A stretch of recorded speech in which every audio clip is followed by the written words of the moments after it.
it's very important to market yourself as who you are, as a coach, as somebody that cares about family, about somebody that cares about community. I'm just active in my community for the sake of being active in my community. If you are an agent that is working across the entire United States, you still have a local community. This does not mean you need an office that people can walk into. It means that you need to get your name out there to where people, when they think Medicare, they think about you. And that's how we start getting into referrals.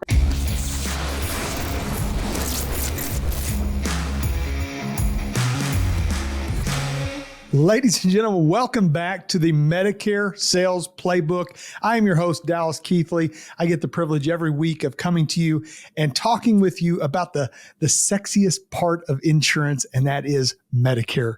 Everybody loves it. We love everything that it does for our families, for our agents, and for our clients and how we get to help them. I do appreciate you tuning in. If you would, don't forget to subscribe, like, comment, ask questions. Who do you want to see on the show? Who should be able to grace this chair that is sitting over here beside me? Who would you like to see fill that? What would you like to see them talk about? Please let me know. We want to be here for you. We want to help you. At Medicare Sales Playbook, our goal is to help you expand your Medicare business one play at a time. And so that is what we want to accomplish. Today, I am very excited about Sandra Gebhardt. Sandra Gebhardt is joining me, and I have known Sandra for quite a while now, met her at a conference. Sandra can usually be found at a conference. She goes to quite a bit of them. And I will say, I went and spoke with Sandra. I don't know if I've ever told her this. Went and spoke to her because of her shoes.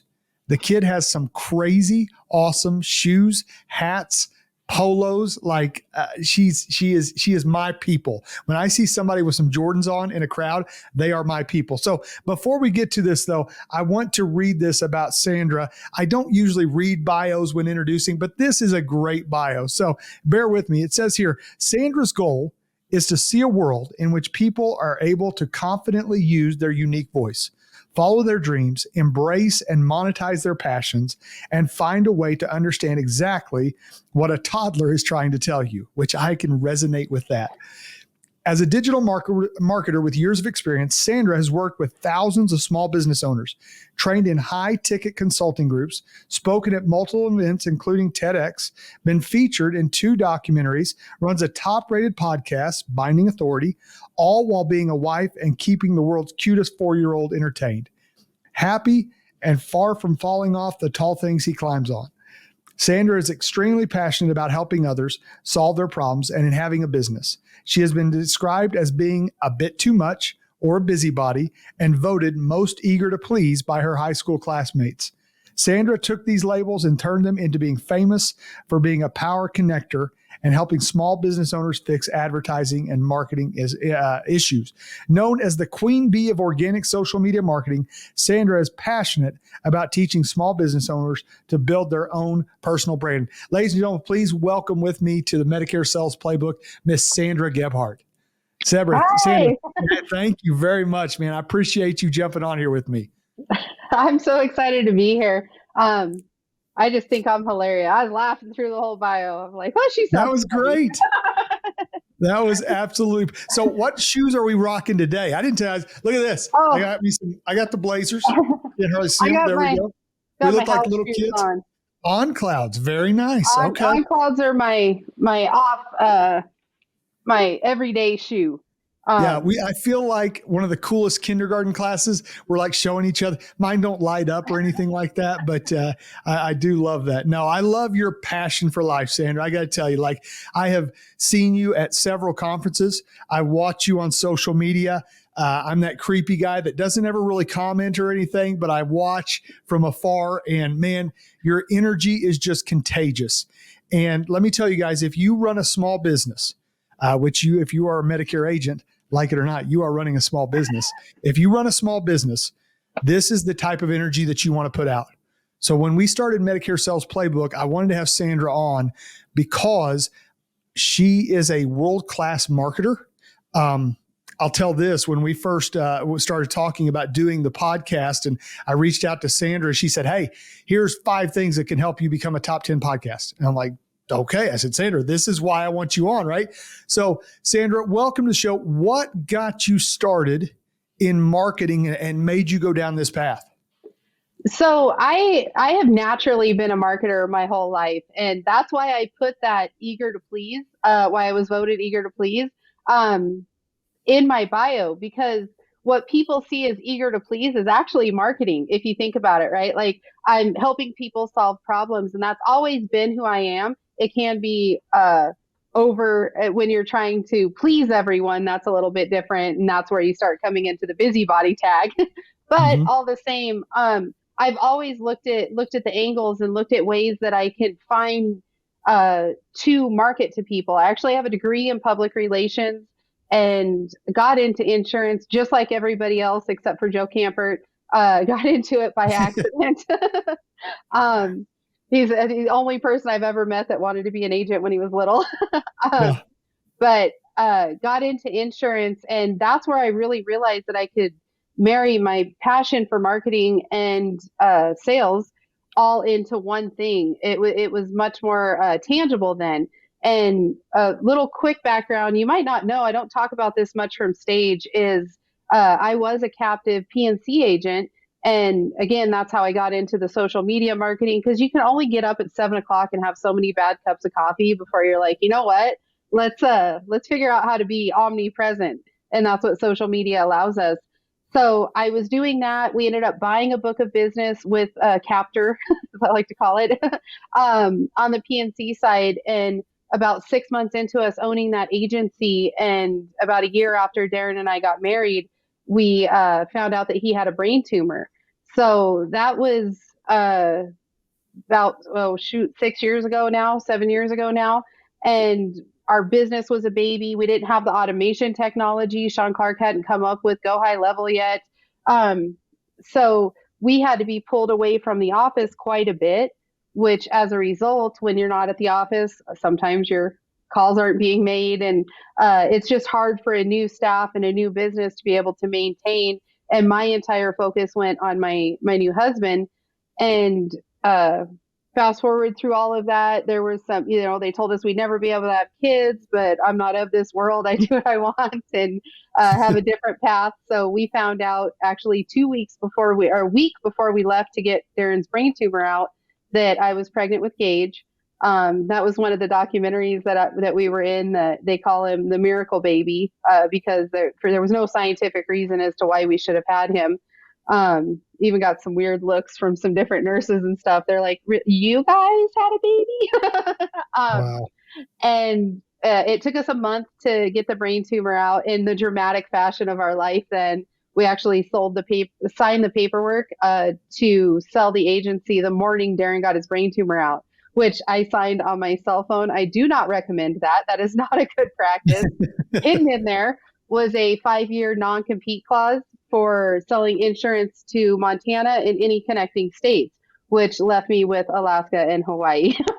So Wow. um, I chose not to fight it. I knew that obviously was a hurdle that was put there for a reason for me to get around.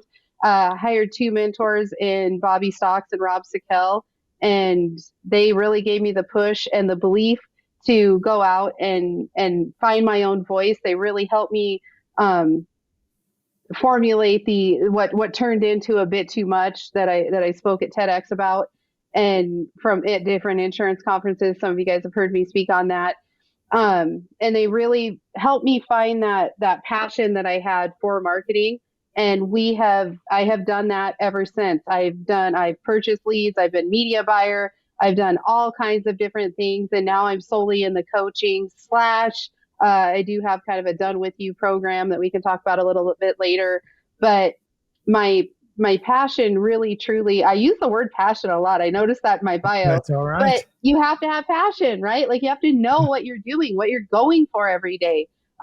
This last December, we retired my husband out of his job. He's staying home with Gage now, so I can focus a little bit more on my clients. I've had an incredible scale, especially in the last 2 years of speaking at conferences. I've spoken at 28 conferences, not including the ones I've just attended to hang out with you and show off my shoes. And um, it's been an incredible journey, and we've just been blessed every step of the way. So I know we're on the right path, even though it was a little bit of a rocky one to get going.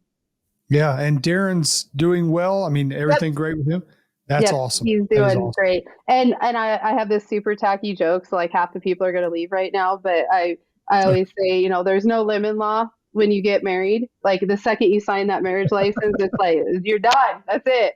So Listen, try out. I benefit from that as well. So I'm okay with that. Right. Yeah. Adam's saying, yeah, me too, man. That's there's no returns on this one. Yeah, that's As it. is. As is. So that is great. And man, we're glad to hear that he's doing well. One of the things that I want to back up to, when you say a bit too much or a busybody, like to me, if somebody walks in and classifies you as a bit too much or a busybody, that could have a negative connotation to it, right? Yes. Like that person may or may not have been, now they may have been a compliment. I doubt it. However, I love that you have taken something that someone may have said, not being real nice or real positive, and said, you know what? Sure, that's me. Not only am I going to embrace it, I'm going to make a friggin' business out of it. So that is just awesome. Talk about how you embrace who you are. Like you didn't try to change and say, well, I'm too much. I'll tone it down. I'll be quiet. You didn't try to change it. You ran with it and made a great business out of it. Well, I did try to change in my teens, like we do, and the way to tell what you're a bit too much is exactly what you're saying. It is a negative connotation very often, right? You're too loud, you're too quiet. One thing I do, Dallas, at conferences is I'll say, all right, raise your hand if you've ever been told you're too loud. And half the room will raise their hand. Raise your hand if you've ever been told you're too quiet. And half the room will raise their hand. And I'll say, raise your hand if you've ever been told you're too heavy. Raise your hand if you've ever been told you're too skinny. And I'll say, now I want you guys to think about this. And those of you guys listening, really think about this. What the heck is the right size and volume in the world? Yeah. Right? You're too driven for work. You should focus on your family more. You're too focused on your family. You should be getting up at 4 a.m. and taking cold plunges and doing all of these crazy things. You're lazy, right? All of these different things that we hear from people. You're too much of a perfectionist. You're too this, you're too that. Anytime people have told you that, and usually it comes from our family Yeah. or friends who are well meaning in what they're saying. And how often do we say that kind of stuff to our kids or our athletes we coach? And we really have to check that as people using words towards other people. But also when we're hearing it, to realize that's actually your sparkle. You're fearlessly and wonderfully made. There were no accidents with you. There's a plan. So the more we try to hide ourselves and put ourselves into that box that is supposed to be the perfect volume and the perfect weight and the perfect work-life balance and all of that stuff, then the unhappier we become because we're inside a Wow. box and we're dark, right? Like you can even see the shadow on my face. Like it takes your light away. And that once you realize that it's okay to be a little too loud, it's okay to be quiet, right? There's a lot of people that need the other quiet people around them, right? Dallas and we're talking loud, we're going fast, we're taking our shoes Yep. off, we're having a good time, and that might be too much for someone else. But it doesn't mean that we're not too much for the other people that are around us. So what you do is you're looking for those lights. You're looking for the light and the people that to like your energy and what's going on with you. So as you go through and you find that unique voice, there's a couple things I see people do wrong, Dallas. One is they overcompensate it. So now they're like, nothing bothers me. I don't care what anybody has to say about me. I'm just me, and that's too much. That's still not you living in that integrity of who you are. So you want to stay inside that integrity and just remember that it's okay to be who you are. You also have to be respectful to the rules of society and those different things as well. To a point, I still show up to conferences in hoodies and Jordans because unless I'm specifically asked, there is one conference that I speak at that no tennis shoes, no hoodies, no jeans. And I always try to overcompensate in my Sandra way and wear something really sparkly and outside of my I'm zone. begging you to tell me you wore a tuxedo. or something, I did not. Even I'll send you a picture. I wore pink sparkly pants. And you know what? beautiful. Shout out to the women that can wear pink sparkly pants because my thighs did not agree with them. And that was a whole different thing. But, That's another podcast right there. yeah. Yeah. But for me, the thinking about what I'm going to wear opens that box up or opens up my mind to what is Dallas going to think? What's Brian going to think? What's Sally going to think? What's Stacy going to think? Does this is appropriate? And I spend way too much energy on something that I really don't care about because I've had people walk up to me. I one time had somebody on social media say that I dress like a 12-year-old boy. And I was like, yeah. And my nephew Tristan, who's 12, thinks that I'm awesome. So Yeah, that is great, man. Like, I mean, you can't stop the voices a lot of time, so mhm. you might as well run with them, right? Yeah. Like, we might as well do it. So, I want to get into this. Okay, I could talk all day about all this stuff. I love your attitude, Sandra. I really do, and I think we need more of it, especially in this industry, right? I've got 2 daughters at home that I'm going to make them listen to this podcast. And this may be the only one they listen to, but they will listen to this one. But I do want to get into something that can be beneficial for Mhm. Medicare agents. Marketing in the insurance world, marketing in the Medicare side. Medicare can be over marketed, right? Like, it's one of those things where there's so many regulations and all that stuff, and people just get bombarded. Like, when you turn 65, you get mail, text, email, smoke signals, carrier pigeons, like everything's coming at you all at once. How is it? I want us to talk a little bit for a moment about how can, in a world where there's 10,500 people a day turning 65, but there's also 10,500 people a day taking their test to become an insurance agent, how can you stand out? So, with that in mind, what are some mistakes that you see agents making when marketing themselves to become that Medicare agent? Their tagline is "We put the care in Medicare." Okay. And I love you guys. Taylor Swift Heart. I think there's a new way to do it now. I don't know. Yeah. Anyway, you guys, when I talk to agents, I'll say, what makes you different? We've got great customer service. Okay, that's an expectation. We put the care into Medicare. Okay, that's an expectation. That's the basis of what we should be asking. What makes you unique? What is your a bit too much? What do you do for my community? If I can call a 1-800 number or I'm getting 2,000 calls a day and 2,000 direct mail pieces a day, why do I need to call you? And I look at it on the other side as well. This is something I talk about. Insurance agents every single day, Medicare, life insurance, PNC, it doesn't matter. Nobody wants to talk to you. I love that you Yeah. described insurance as sexy. Well, yeah. Come on. Dallas is lying to y'all. No, come on. We're bringing it back. Don't make me so, call JT.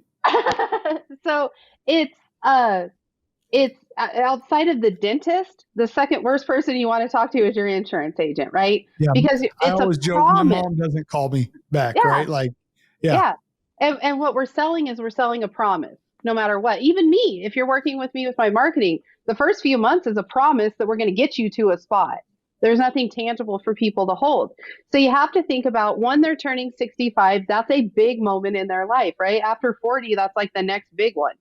So you have to think about how they're feeling. Do they know you? Have they ever even heard of you before? Have they seen your face out in the community? Are you active on social media? Are you putting yourself out there? Because I do want to work with people I know, like, and trust, but a lot of agents are trying to build that know, like, and trust the day that these people turn 65. And you have no credibility in your community. You're trying to do everything, well, I'm buying leads or I'm doing this. And I'm not saying you have to have 3 parts to your marketing at all times, right? So you should have a community presence. You should have some sort of social media presence. And then you need to have leads that are coming in because you can go broke trying to build omnipresence as well. But you need to have that omnipresence. When you go to the grocery store, if people aren't telling you that they saw you on social media or introducing themselves, I'll never forget the first time somebody stopped me in an airport to take a selfie with me. And I was like, whoa, you know, Yeah. but that's what omnipresence does. So if people aren't saying they recognize you, they haven't heard of you. So why should they take your call more seriously than the 2,000 other calls they got that day? It's very important to market yourself as who you are, as Dallas, as a coach, as somebody that cares about family, about somebody that cares about community. Same with me. I'm very active in my small community. I've got one client now in my small community. But other than that, I'm just active in my community for the sake of being active in my community. If you are an agent that is working across the entire United States, you still have a local community. This does not mean you need an office that people can walk into. It means that you need to get your name out there to where people, when they think Medicare, they think about you. And that's how we start getting into referrals. That's how Sandra says, Dallas, you need to call, my grandpa's turning 65 or my Hmm. mom's turning 65. So we get really focused in on, I need to be, well, there's two sides of it, right? I need to be super professional and I need to call everybody and mail professional mailers. I tell my students to mail, here's here's a free tip. Ready, guys? Write this down. While you're watching Netflix, and it's okay to be a business owner and watch Netflix, so get off that kick as well, unless it distracts you. I like to Yeah. have the background noise.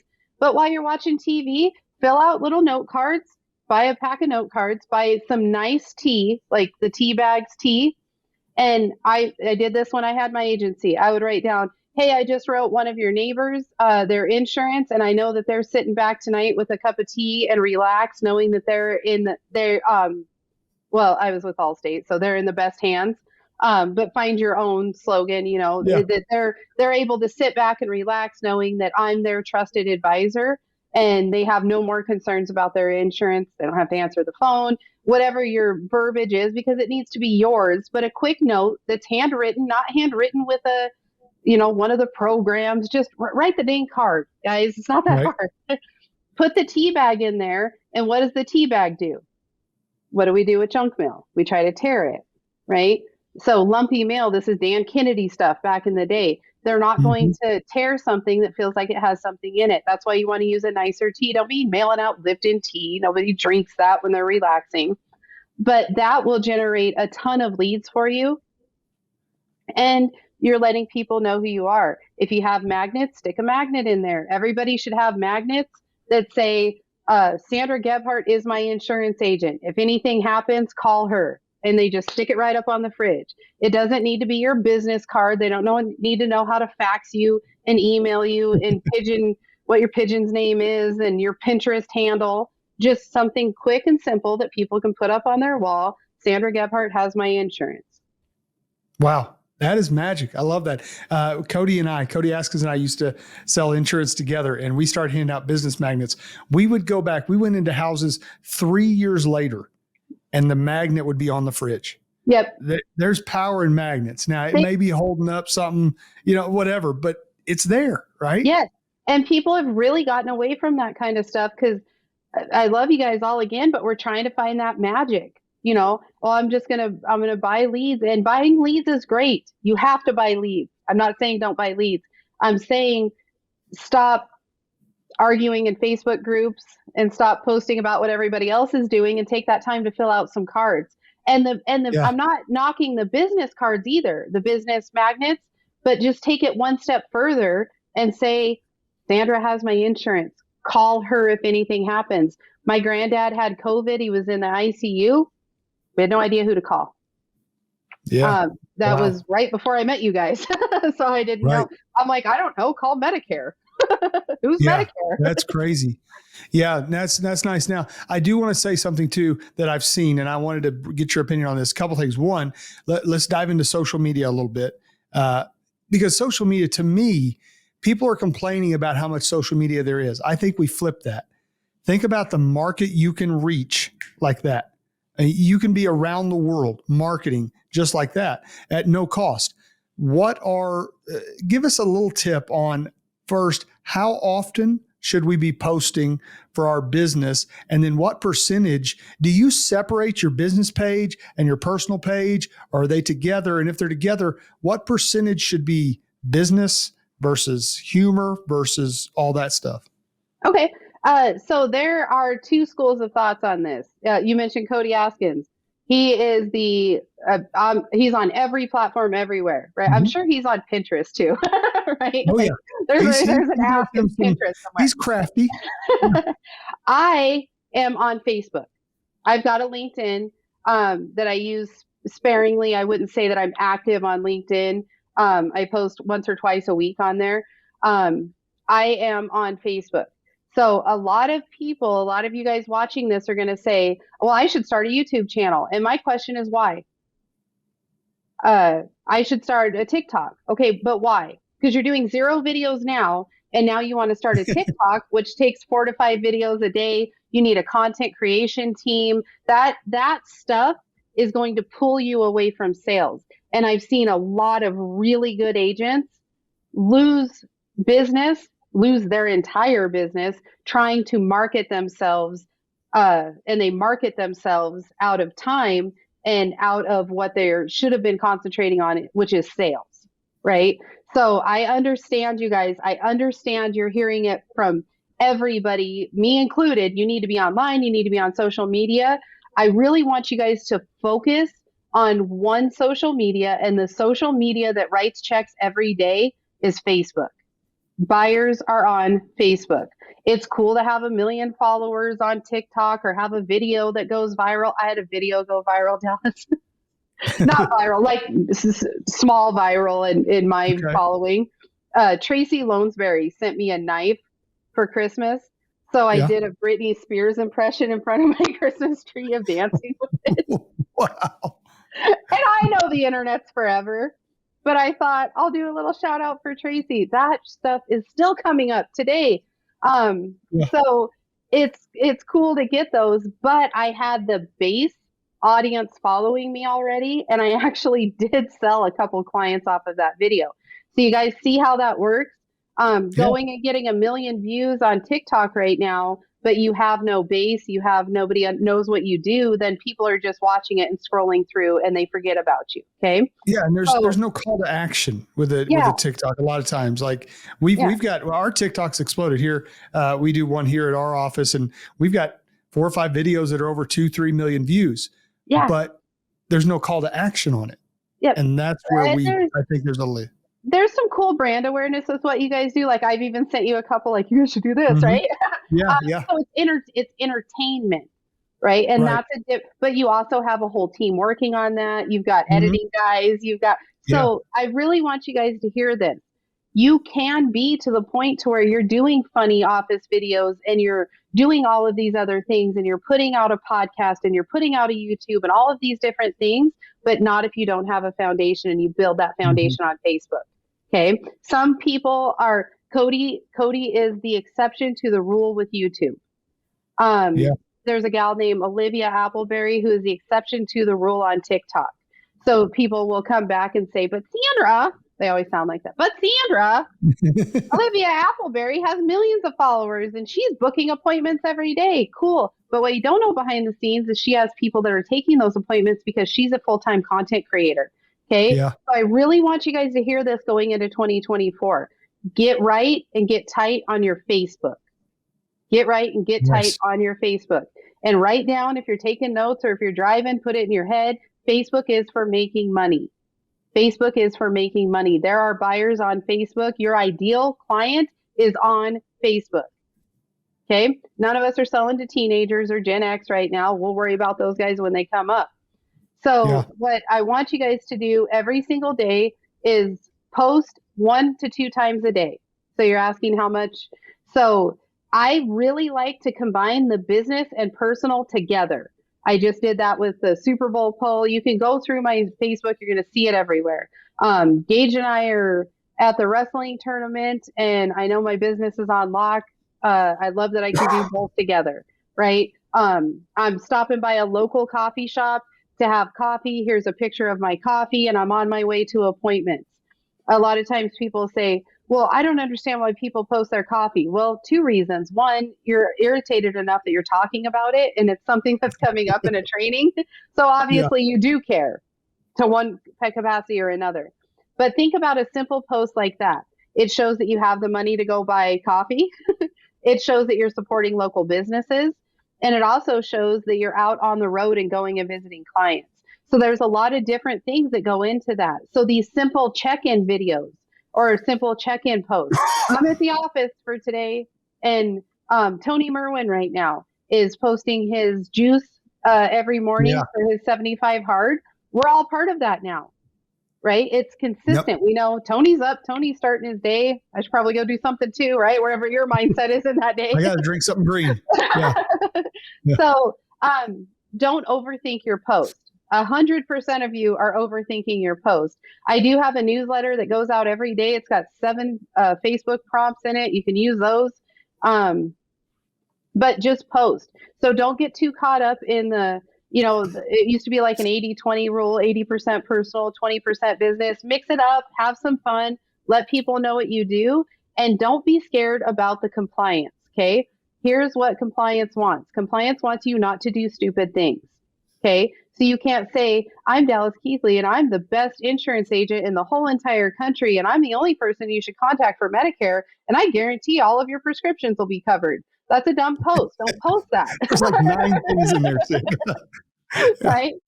And Yeah. I am Medicare. Yeah. Sign Dallas. Yeah. That's not a good post, right? I'm sweating just because like somebody's listening to this and said, wait a second, Dallas just said that. Somebody falls through Dallas's ceiling. They're all watching you. Well, yeah, all the time, every time. CMS I SWAT. love that. That is great. Talk to us, though, one last thing. We're almost out of time about the importance of staying positive on social media, right? Like I love sports, Mm-hmm.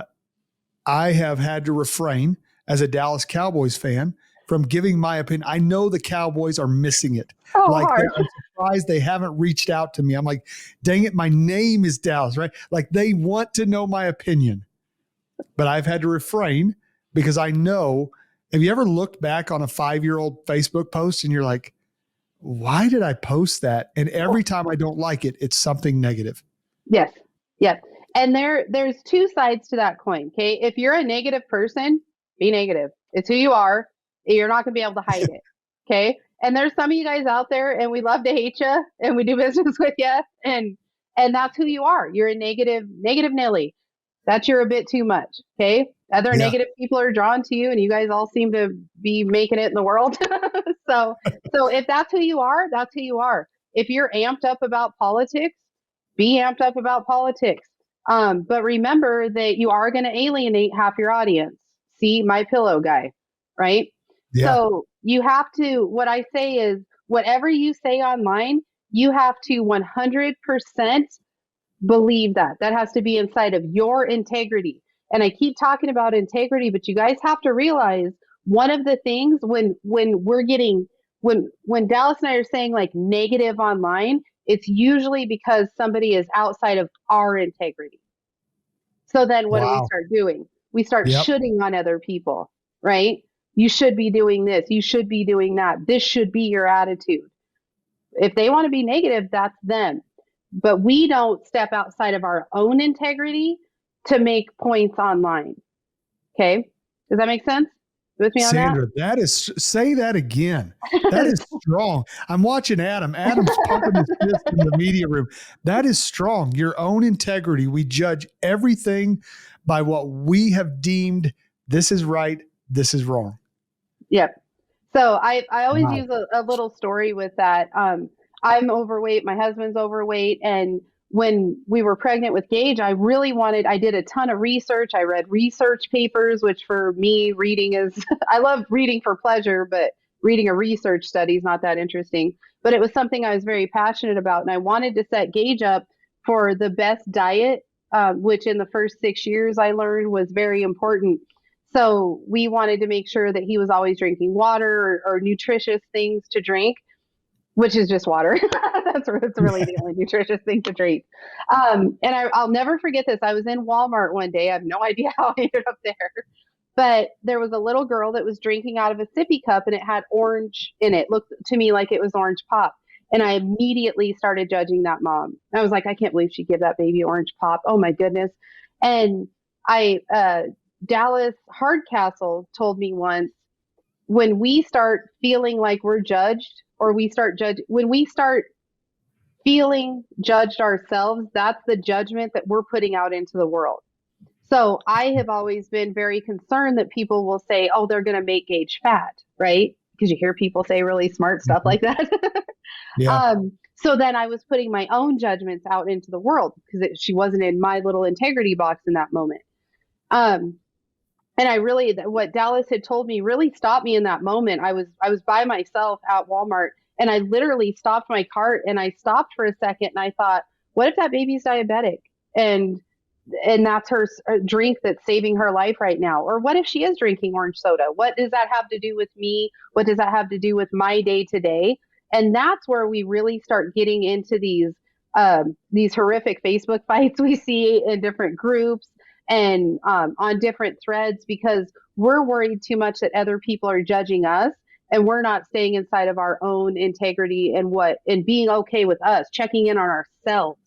And that's when we start hearing people the loudest, and really, like, when we start defending ourselves. And that's what you're doing when you're in one of these Facebook wars or arguing with people in just general settings, is you're defending yourself, but nobody's attacking you. Does that make sense? Yeah. Yeah, absolutely. Sandra, that is strong. I appreciate that very much. That spoke to me a lot. So tell me, how can people get a hold of you? And more importantly, like, how can people get into a coaching program? You could turn someone's day around. You could turn their business around. Talk about where they can reach you and find out more about you. My website, sandragebhardt.com, Director of Awesomeness. If it shows up, that's my new title I gave myself. Self-gloss, baby. I love it. And Yeah. that's where you can find everything about me. It's all in there. My personal cell phone number, if you need it, Dallas.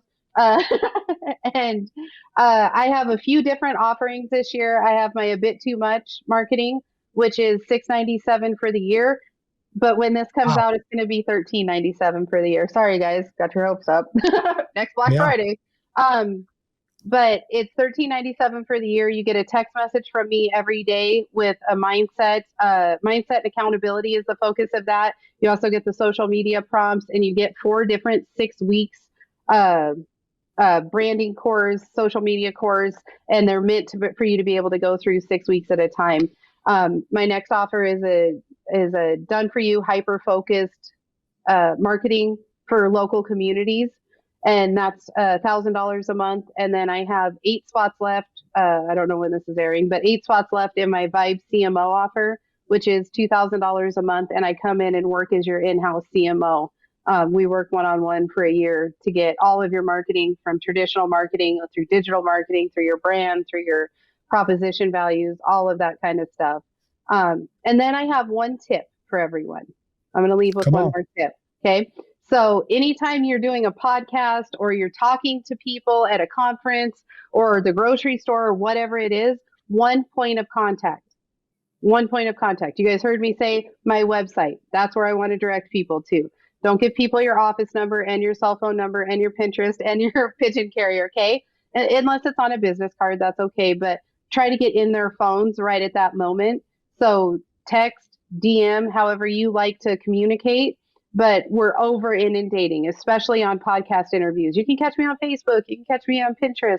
So one point of contact every time you meet someone, and try to get it into their cell phone right that minute and text them. I love that. SandraGebhardt.com. Sandra, I was, like I said, I was really looking forward to this one. You did not disappoint. You never do. You will be back if I have anything to do with it. And I kind of do. So I appreciate you being on here. Thank you so much. You bet. I'll come sit in the chair during 8% this year. Yes, absolutely. Come on.